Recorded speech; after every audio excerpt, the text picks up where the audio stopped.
ಒಂದು ಕಾಲದಲ್ಲಿ ಟೀಮ್ ಇಂಡಿಯಾದ ಆರಂಭಿಕ ಆಟಗಾರನಾಗಿ ರನ್ಗಳ ಹೊಳೆಹರಿಸಿದ್ದ ಎಡಗೈ ಬ್ಯಾಟರ್ ಗಬ್ಬರ್ ಸಿಂಗ್ ಎಂದೇ ಫೇಮಸ್ ಆಗಿದ್ದ ಶಿಖರ್ ಧವನ್ ಅಂತಾರಾಷ್ಟ್ರೀಯ ಕ್ರಿಕೆಟ್ಗೆ ನಿವೃತ್ತಿ ಘೋಷಿಸಿದ್ದಾರೆ.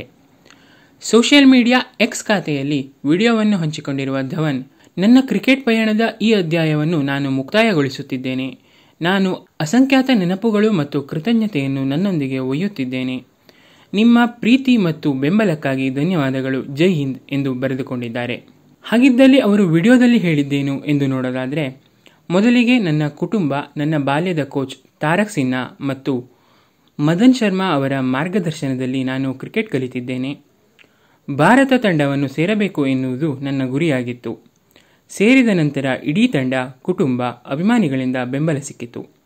ಈಗ ವಿದಾಯ ಹೇಳುವ ಸಮಯ ಬಂದಿದೆ ಎಂದು ಹೇಳುತ್ತಾ ಅಂತಾರಾಷ್ಟ್ರೀಯ ಮತ್ತು ದೇಶೀಯ ಕ್ರಿಕೆಟ್ಗೆ ನಿವೃತ್ತಿ ಘೋಷಿಸಿದ್ದಾರೆ. 2010ರಲ್ಲಿ ವಿಶಾಖಪಟ್ಟಣದಲ್ಲಿ ಆಸ್ಟ್ರೇಲಿಯಾ ವಿರುದ್ಧ ನಡೆದ ಪಂದ್ಯದಲ್ಲಿ ಪದಾರ್ಪಣೆ ಮಾಡಿದ ಧವನ್ ಏಕದಿನ ಕ್ರಿಕೆಟ್ನಲ್ಲಿ 17 ಶತಕ ಮತ್ತು ಟೆಸ್ಟ್ ಕ್ರಿಕೆಟ್ನಲ್ಲಿ 7 ಶತಕಗಳನ್ನು ಸಿಡಿಸಿದ್ದಾರೆ. ಧವನ್ 2010 ಮತ್ತು 2022ರ ನಡುವೆ ಭಾರತದ ಪರ 34 ಟೆಸ್ಟ್, 167 ಏಕದಿನ ಮತ್ತು 68 ಟಿ20 ಪಂದ್ಯಗಳನ್ನು ಆಡಿದ್ದಾರೆ. ಅಲ್ಲದೆ ಅಂತಾರಾಷ್ಟ್ರೀಯ ಕ್ರಿಕೆಟ್ನಲ್ಲಿ 10,000ಕ್ಕೂ ಹೆಚ್ಚು ರನ್ ಗಳಿಸಿದ್ದಾರೆ.